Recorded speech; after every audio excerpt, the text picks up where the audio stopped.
إخواني أخواتي، السلام عليكم ورحمة الله تعالى وبركاته. اسمي الكامل هو أحمد مرزاق. أنا من المجموعة ديال المدرسة ديال أهرمومو، يعني 10 غشت عام 1971.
Voilà un rassemblement des anciens de Tazmamart devant le Parlement.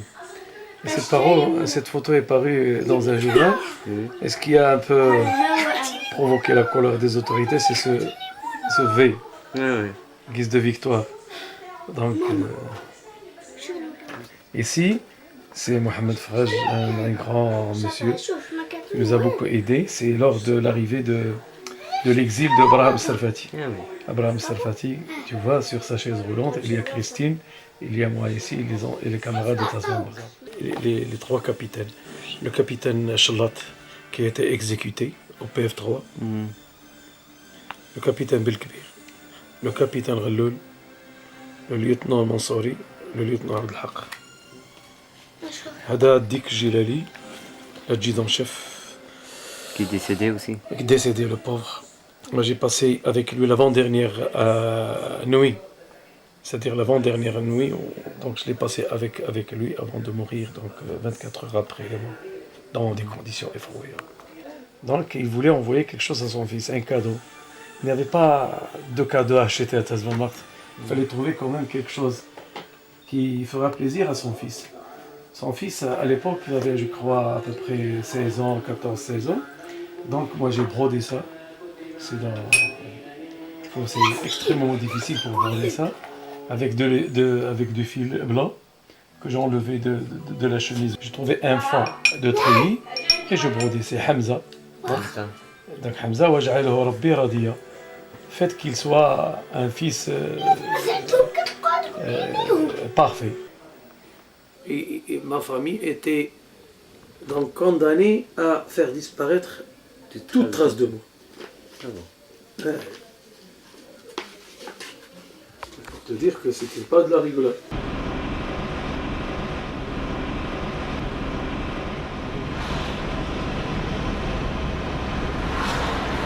C'est tout petit village. C'est là où Ababou vous attendait. Ouais. Pas ici, mais un peu plus loin. Donc les camions étaient... Bon, on a ordonné aux camions de s'arrêter, qu'on a arrêté les convois. Et il y avait une petite forêt là-bas. Et c'est là où il nous a dit il nous a expliqué la mission avec beaucoup d'ambiguïté.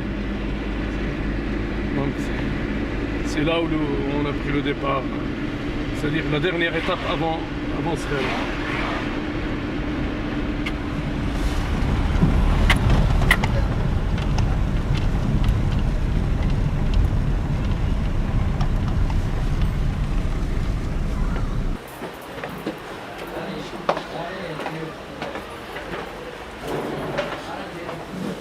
On a été côte à côte, même dans le ban. Il a été au numéro 10, j'ai été au numéro 11.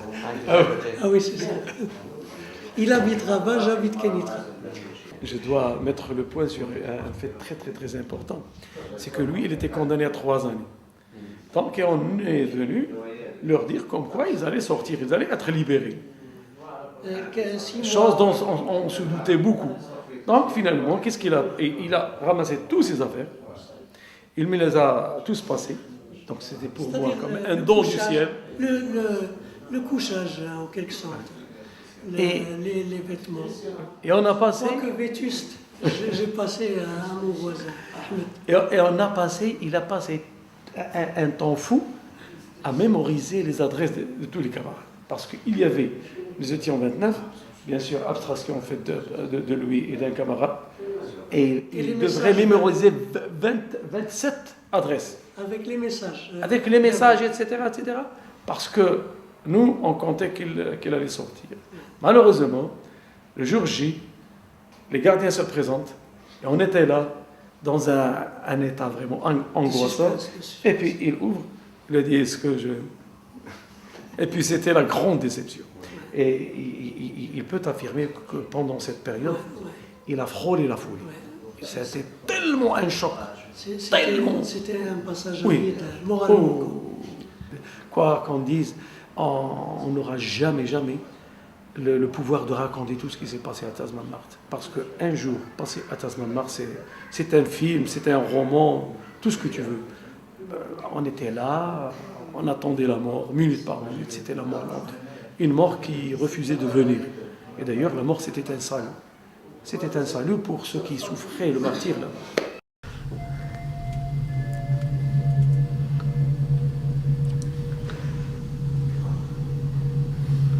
Nous sommes restés sans soin, sans rien. Nous sommes restés un fardeau à la charge de nos familles.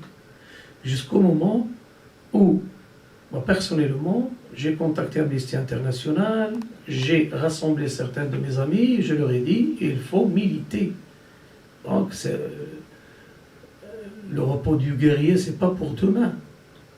Et ça sera très très long.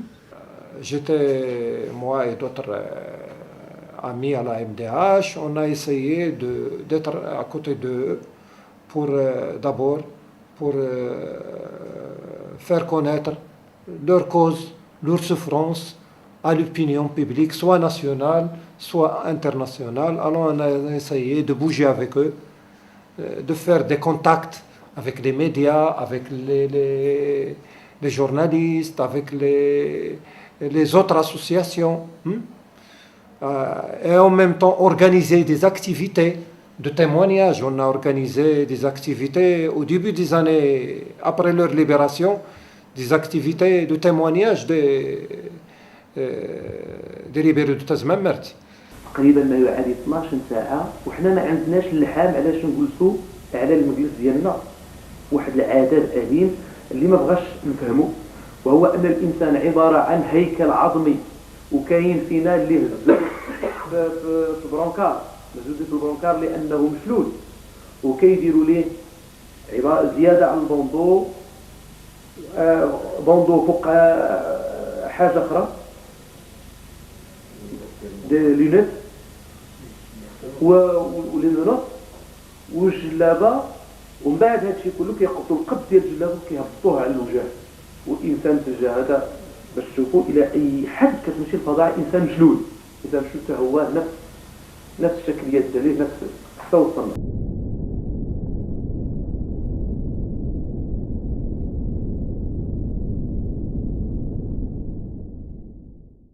Nous avons déjà les plans, nous avons des photos, nous avons tout. Donc, tout est là pour pouvoir reconstituer Tazmalt. Donc, que ce soit ici, en France ou quelque part, nous avons tout. De toute façon, les cellules restent tout simplement les cellules vues de l'intérieur. Mais de l'intérieur, nous y étions pendant 18 ans. Donc, c'est facile à reconstituer. Oui, c'est très facile à reconstituer. Je ne peux pas raconter ce livre à l'entrée.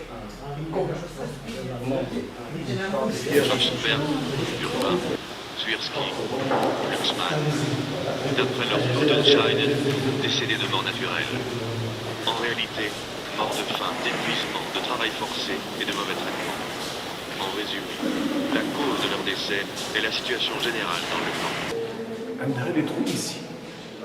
Donc, qui donne sur le couloir. Et notre cellule d'en face, l'électrodynamo, donne sur le couloir. Ce qui fait que nous ne respirons que l'air pollué d'un couloir qui n'a jamais été lavé, qui n'a jamais été balayé, etc. Donc, c'est tout ce qu'il y a. Et puis, en guise d'aération, nous avions un trou au plafond. Et c'est pas comme des plafonds un peu bas, mais c'est très très haut. Impossible de pouvoir toucher le plafond. À part ça, il y avait un double plafond. Parce que le trou, il y avait le trou, il y avait un plafond, il y avait le vide, il y avait un autre plafond en tôle. C'est tout. Quasiment, il a été très fidèle, et c'est à la réalité, et c'est ça Taz Mamart.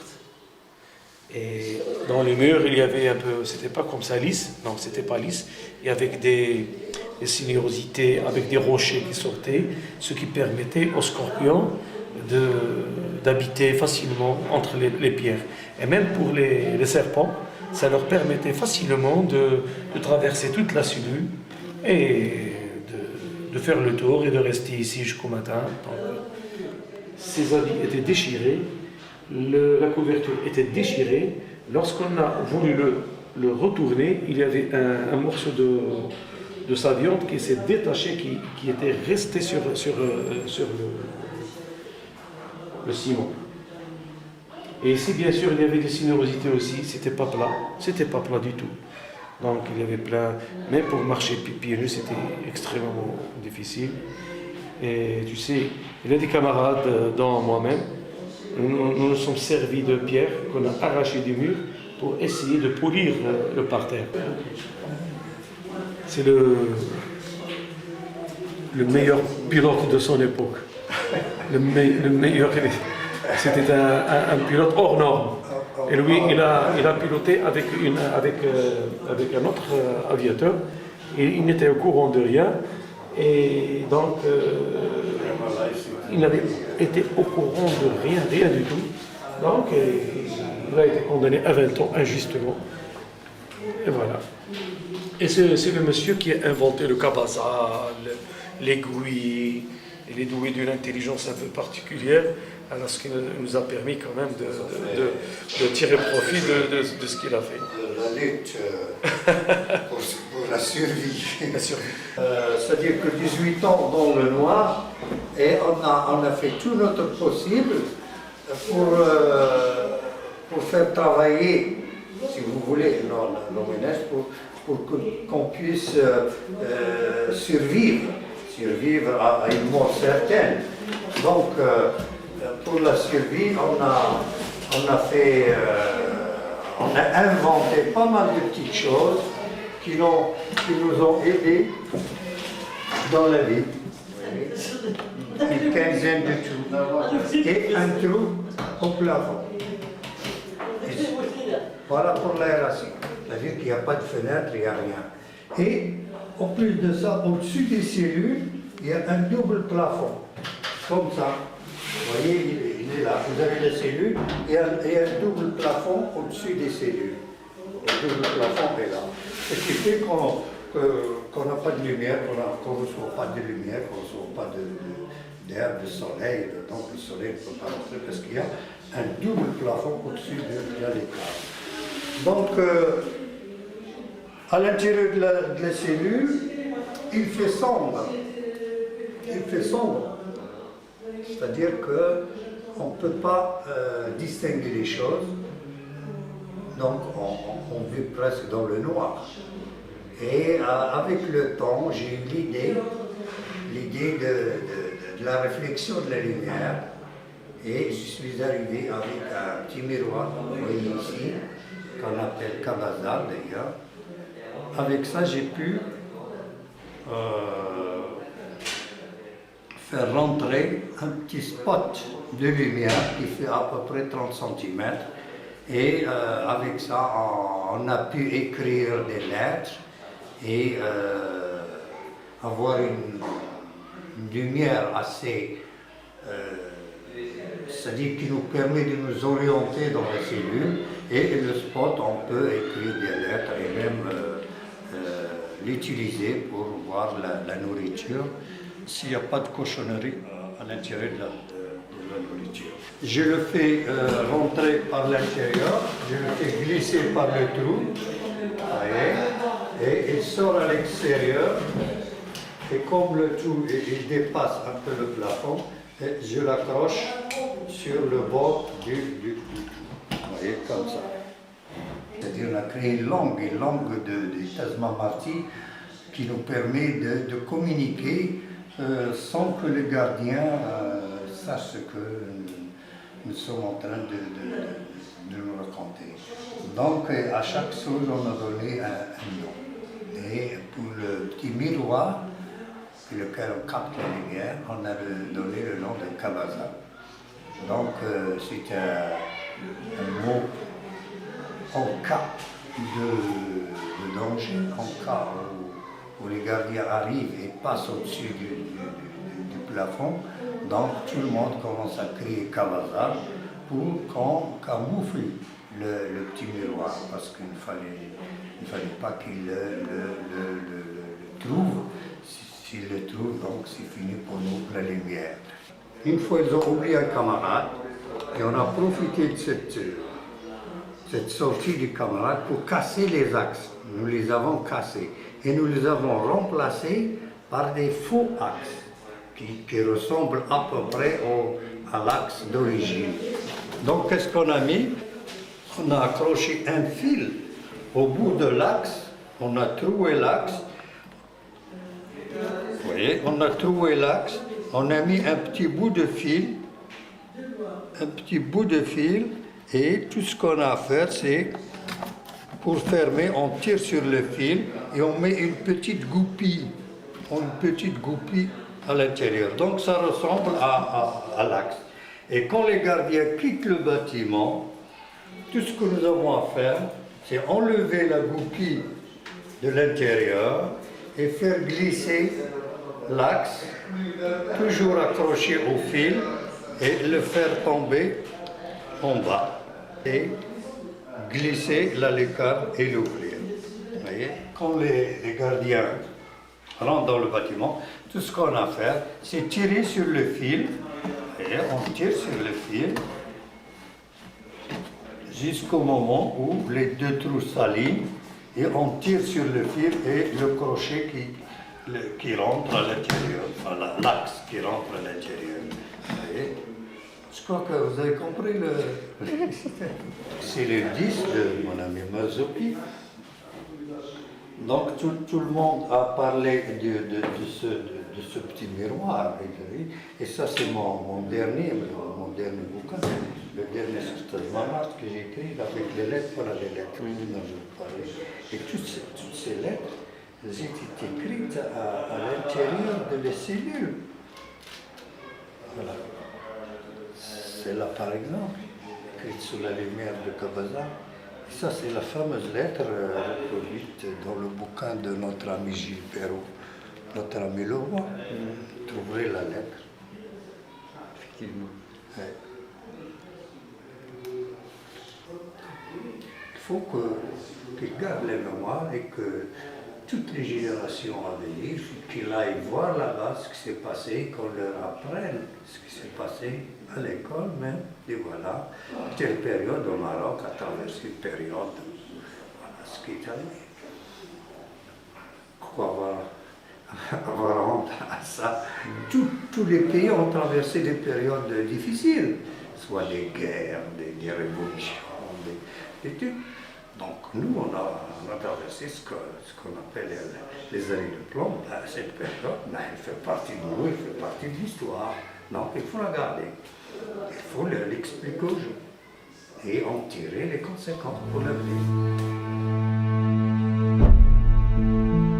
Nous réclamons tout simplement de vivre décemment, dignement. Nous ne réclamons pas de milliards ni de millions. Tout simplement quelque chose qui nous assure une vie décente. Est-ce qu'après toutes ces années passées à Tasman Marty, est-ce que nous ne méritons pas quand même de vivre en paix? Jusqu'à maintenant, il n'y a rien, il n'y a que des promesses. Moi personnellement, je ne cherche pas à me venger. Et je n'ai jamais été animé désir de vengeance. Et je n'envoyerai jamais le tortionnaire à Tazmamart, sinon je serai comme eux. Non, au moins, la moindre des choses. La moindre des choses, par respect à ces gens qui sont morts à Tazmamart dans des conditions effroyables. Par respect à ces gens, au moins, il faut limoger les gens qui ont été impliqués jusqu'aux os dans les exactions des droits de l'homme et qui continuent à occuper des postes très importants. De les trouver à la tête des partis politiques, à la tête des institutions très importantes de l'État, ils sont là à rebond. Ils continuent de donner les ordres, ils bénéficient d'une impunité totale. Et puis de l'autre côté, on tourne la page, ça y est, c'est fini, le Maroc a pris son chemin. Tant que cette impunité existe et persiste, autant tu comment il y aurait des tortures. Ça va continuer, parce qu'ils sont protégés, c'est ça ce qui est grave. Il faut quand même mettre un terme. S'il y aurait une décision politique très ferme pour mettre un point final à cette impunité, automatiquement, on aura des garanties. Mais tant qu'il n'y a pas ça, tous ces acquis pour moi sont très très fragiles. Il suffit de rien pour retourner à l'ancien régime. C'est pas facile de prendre quelqu'un pendant 20 ans et de le mettre dans un fossé et après on cherche à réparer. C'est pas facile, on ne peut pas réparer quelque chose qui a touché l'âme de l'être humain. On souffre jusqu'à maintenant parce que le Maroc n'a pas changé au niveau fondamental. Il y a des changements partiels et qui ont touché seulement des droits civiques et politiques limités. Le peuple marocain a vécu beaucoup la souffrance de ces années. Et jusqu'à maintenant, nous ne sommes pas arrivés à avoir une vie meilleure que le passé.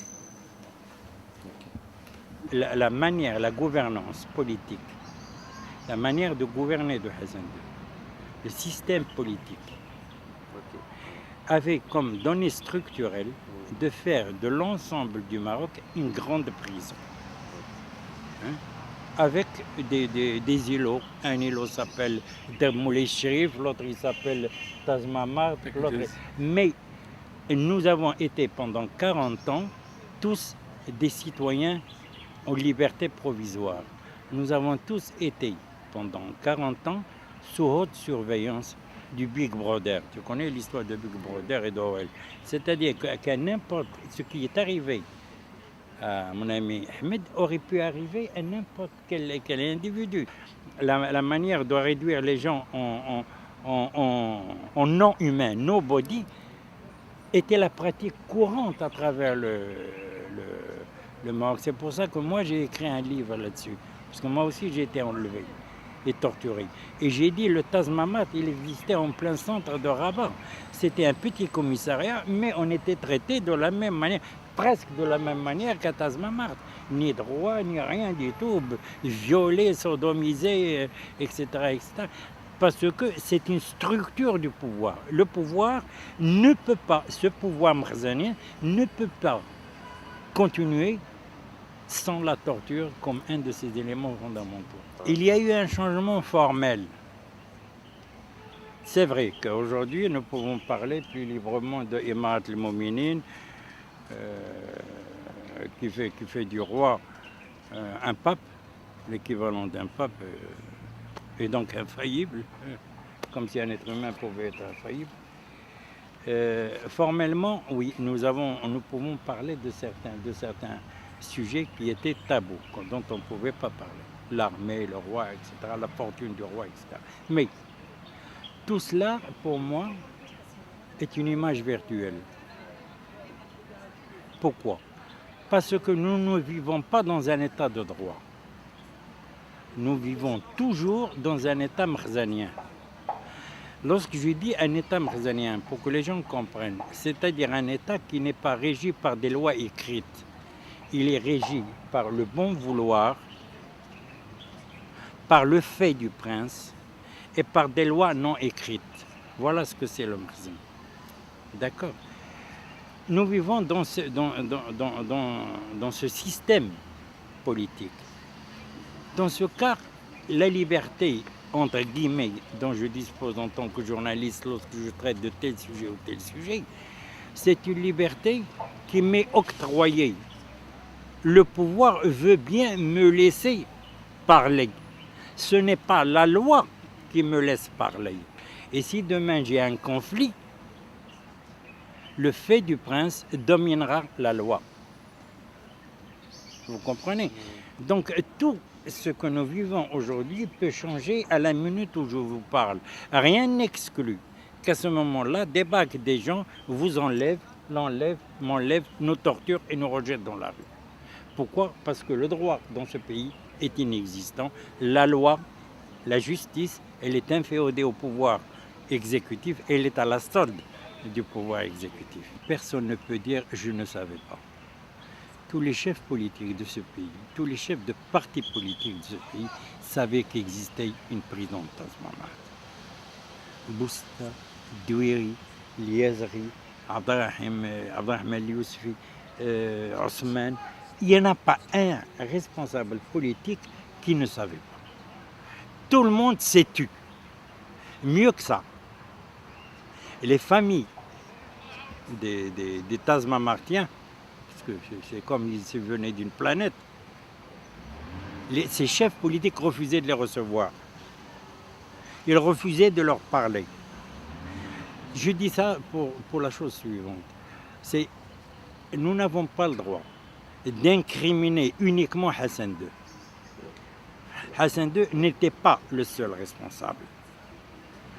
Tous ceux qui savaient et se sont tus sont aussi responsables que lui. C'est ça ce que je veux dire.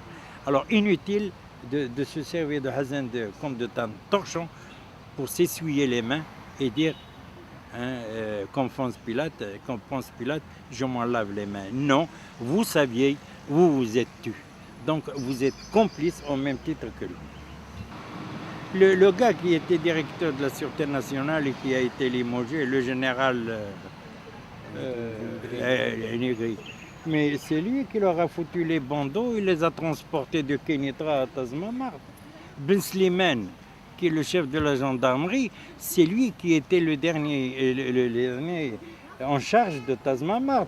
Et d'ailleurs, tout le monde sait que lorsque le directeur de la prison l'appelait en lui disant il y a un mort, il lui a toujours dit ne dis pas qu'il y a un mort, il y a une bouteille qui s'est cassée, t'as qu'à jeter les morceaux. C'était un code. Donc il est là, il est encore en vie. Et il y a un ordre, un colonel, un espèce de salopard fini qui s'appelle Foutoul, qui un jour était venu pour exécuter ces gens-là. C'est atroce. Lorsque moi j'ai connu Ahmed, enfin j'ai connu un peu les familles avant, parce qu'ils étaient venus me voir, etc.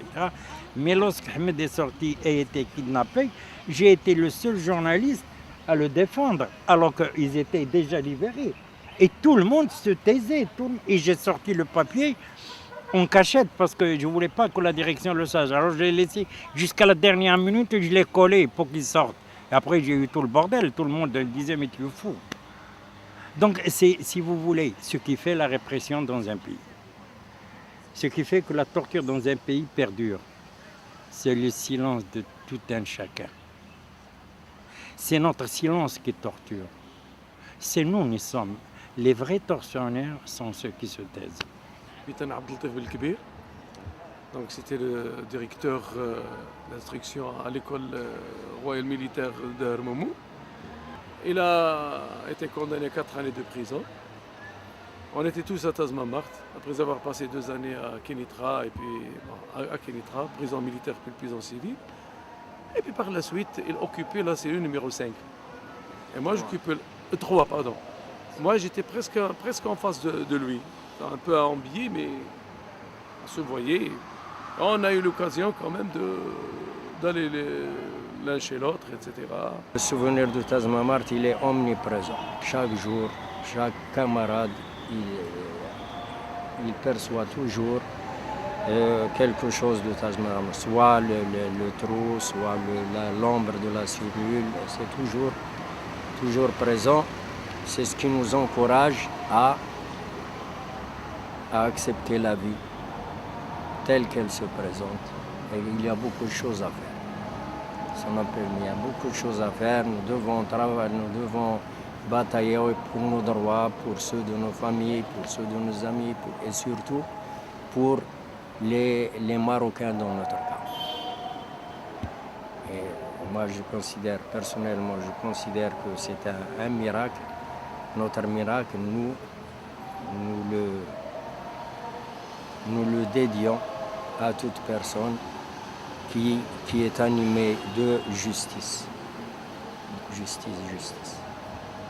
Une anecdote, j'avais une copine, une amie française qui était venue avec moi, qui avait passé un mois de vacances au Maroc. Et en retournant, je lui avais donné justement les correspondances clés. Et arrivé à l'aéroport, on a vidé tout son sac entièrement. Et les policiers ont commencé à déballer les objets, tous ces objets dans son sac. Et il y a un policier qui a pris la lettre, qui a dit « Qu'est-ce qu'il y a dans cette lettre ? Qu'est-ce qu'il y a dans cette lettre ?» Ça. Et lui a dit « Bon, c'est une lettre à une amie, je l'ai écrite pour la poster, mais comme je n'ai pas eu le temps de la poster, je l'emmène avec moi. » Oui, et pendant ce temps-là, on a appelé au parleur Martine Carrère. Allez-y, partez. Moi, je regardais de l'extérieur à travers la vitre. Ah oui, je regardais à travers la vitre, je me suis dit, ça y est, c'était pratiquement la fin, parce que je ne pouvais pas. Où est-ce que tu vas aller? Tu vas aller nulle part. D'autant plus que tous ceux qui venaient, les étudiants qui venaient au Maroc, viennent en laissant l'adresse chez la personne chez qui ils venaient. C'était l'une des choses les plus importantes qui est arrivée. Autrement, bon, les contacts, on a fait pratiquement de tout, du monde de la politique jusqu'au monde du cinéma, en passant par les ministres, les gouvernements socialistes de l'époque de 1974 ou 75 jusqu'à leur libération pratiquement. Et le monde du cinéma, je me rappelle la compassion de Lino Ventura, ouais. La compassion d'Lino Ventura à l'aéroport de Bordeaux-Mérignac un jour. Il faut énormément de force, de caractère et tout ça pour supporter ça et pour rester humble, parce que c'est vraiment la plus basse des échelles de l'humanité, ce qu'ils ont vécu et l'enfer dans lequel ils ont vécu. Des souvenirs que j'ai de beaucoup de détenus, mais plus particulièrement des disparus, Tazmamart, Khalat-Ngouna et tout ça, et plus particulièrement Tazmamart, c'était dans un état lamentable, de point de vue santé physique, parce qu'on sentait des gens qui étaient très affaiblis, très maigres et tout ça, mais aussi de point de vue psychique. Et ça, c'était plus frappant. Ça, on sentait des gens comme quoi ils descendaient dans une autre planète. Et c'était très difficile de communiquer avec les gens, de passer dans les rues, etc. Parce que quand même 18 ans de disparition, c'est pas évident. Et puis, j'ai entendu beaucoup de ce qu'ils m'ont raconté de leur passé, c'était affreux. Et à un certain moment, je sentais une sorte de transfert. Je me sentais comme si j'étais avec eux Je sentais un peu... C'était très douloureux aussi. Mais les soins aussi, c'était dans une époque qui était quand même... C'était le début un peu d'ouverture, mais c'était encore la répression. Donc les soins ne se passaient pas tranquilles. Hein. C'est que, bon, chaque fois qu'on prenait un, il y avait un peu... les services de sécurité qui sont de différents types qui circulaient là-bas dans les environs et tout ça. Donc c'était pas une prise en charge qui se faisait donc tranquillement. Mais aussi, ce qui me faisait un peu plaisir, c'est d'essayer un peu de renforcer un peu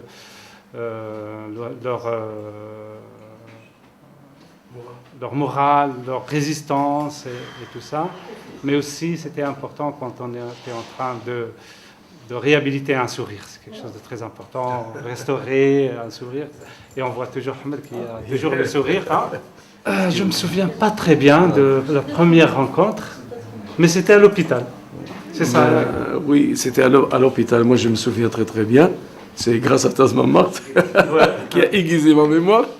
Oui, c'était à l'hôpital. Oui, c'était à l'hôpital. Donc, c'est par l'intermédiaire de Abdel-Ilah. C'est Abdel-Ilah qui m'a dit que, bon, voilà, il y a un des nôtres qui est enseignant et un chirurgien dentiste à la faculté dentaire de Rabat. Allez, vas-y, ne t'en fais pas, c'est un type très très très bien, très abordable, très accueillant. Et moi, personnellement, j'avais cette... Elle est beau aussi, hein.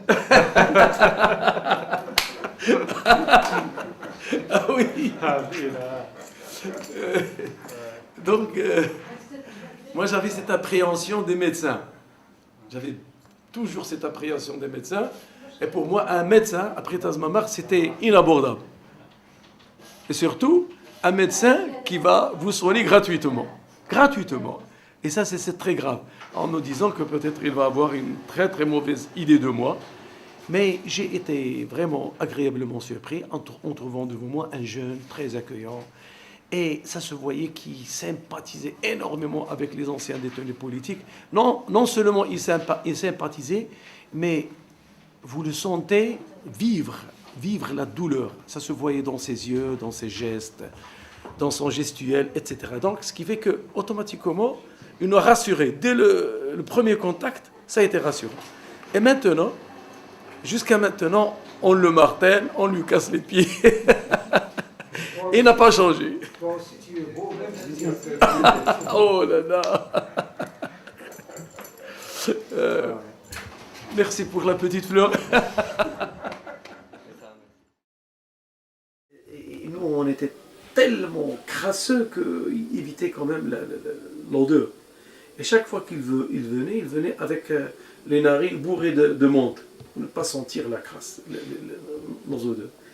Donc c'était pour nous, aussi ça nous arrangeait, parce que c'était pour nous une occasion, une opportunité de passer voir le camarade d'en face pour essayer de le soulager, de lui donner à boire par exemple, essayer je dis pas de le laver entre guillemets, parce que les camarades qui faisaient leurs besoins sur place, et c'est pas avec 5 litres qu'on va le laver, tu vois, c'est l'indescriptible, l'inimaginable. Donc c'était des opportunités pour passer voir le camarade d'en face, voilà. Donc nous, on sait tout raconter. Par exemple, le numéro 5 raconte au numéro 13, par exemple, sa vie. Alors nous, on écoute. J'ai 4 frères, voilà ce qui est arrivé à mon frère, voilà la femme de ma comment elle s'appelle, ma belle-sœur. On connaissait tout, à tel point que on est arrivé à bout. Il n'y avait rien à raconter. Et je me souviens une fois, c'était drôle, mais ça faisait rire, mais c'est le comble du drame. Un capitaine m'a appelé, c'était le capitaine Belkbir, il m'a appelé Ahmed. Je lui ai dit, tu n'as rien entendu? Je lui ai dit, rien. Ah si, moi j'ai entendu. Le sergent-chef a fait un rot. Et puis il s'est rendu compte qu'il a dit une bêtise. Allah fa'alina. Allah fa'alina. Lui, mais il s'est rendu que c'est stupide. Même ça, c'était un événement. Ce qui était notre salut, c'est-à-dire le fait de raconter des histoires, des films, etc., est devenu un supplice. Lorsque quelqu'un s'est dit, bon, maintenant je vais raconter tel film, par exemple les Vikings. Voilà, ça y est, tu l'as raconté une dizaine de fois, ça devient un supplice. Lorsque quelqu'un appelle son câble et dit, tu sais ce qui m'est arrivé le jour tel, voilà, tu m'as raconté une vingtaine de fois, c'est pas la peine. Tu vois, ça devient un supplice. À ce moment-là, et on était contraint, on était obligé d'inventer. d'inventer n'importe quoi, des histoires, etc. Et à ce moment-là qu'on a commencé à faire travailler nos ménages. Celui qui nous a établi le contact, donc lorsqu'il il est arrivé à contacter certaines de nos familles, automatiquement, chaque fois qu'il était de service, il laissait toutes les portes ouvertes. C'était vers la fin de notre libération. Donc, vers la fin des années 90. Donc, on sortait. Ceux qui pouvaient sortir, ils sortaient. Ceux qui ne pouvaient pas sortir, ils restaient sur place. Et c'était pour nous une occasion de nous voir. Mais il faut voir dans quel état on était. S'il y avait une caméra pour filmer ça, ça aurait dû être la honte de tous les Arabes et de tous les musulmans. Il faut voir un autre montre comme des lépreux, ceux qui s'appuyaient sur le mur, ceux qui progressaient à quatre pattes, ceux qui rompaient, c'est terrible. Donc, il faut voir tout en haillant, avec des cheveux. C'était des momies, quoi, des momies sorties, des momies pharaoniques sorties de leur tombe. Bien sûr que je reste optimiste. Pourquoi croyez-vous qu'à 60 ans, je continue à me battre? Bien sûr que je reste optimiste. Et je resterai toujours optimiste parce que nous avons la chance, Ahmed, moi, des gens comme nous n'avons pas perdu la boussole. Nous avons une boussole. C'est la croyance dans l'homme, c'est la croyance dans la foi, c'est la croyance dans la liberté, c'est la croyance dans la justice. Et lorsqu'on a cette boussole, on ne se perd jamais. Hein? C'est ça le problème. Et donc, mourir en se battant pour ça, c'est vivre. C'est devenir un exemple pour ceux qui viennent. C'est parce que nous nous sommes battus que vous êtes en train de faire ça. Parce que des gens comme Ahmed, et dans une moindre mesure comme moi, nous sommes des survivants. Nous avons survécu à un enfer. Il ne faut pas penser qu'à soi-même, il faut penser pour le bien-être d'autrui. Et tout simplement, c'est une éducation religieuse, musulmane, tout simplement. Parce que le prophète dit, La yu'minu ahadukum hatta yuhibba li akhihi ma yuhibbu li nafsihi. Donc, on ne peut être musulman sans désirer à son voisin ce qu'on désire pour soi, tout simplement. Donc ça. Et puis après l'emprisonnement, j'ai pu toucher du doigt la cruauté humaine. Et surtout, lorsqu'un être humain, tu lui donnes une autorité et tu le fais bénéficier d'une impunité, alors là, il peut devenir Satan personnifié. C'est l'incarnation de Satan. Si tu donnes une autorité à quelqu'un, tout en étant que cette personne, même si cette personne était bonne, bien éduquée, etc., parce que l'autorité, le pouvoir change. Et c'est ça notre drame.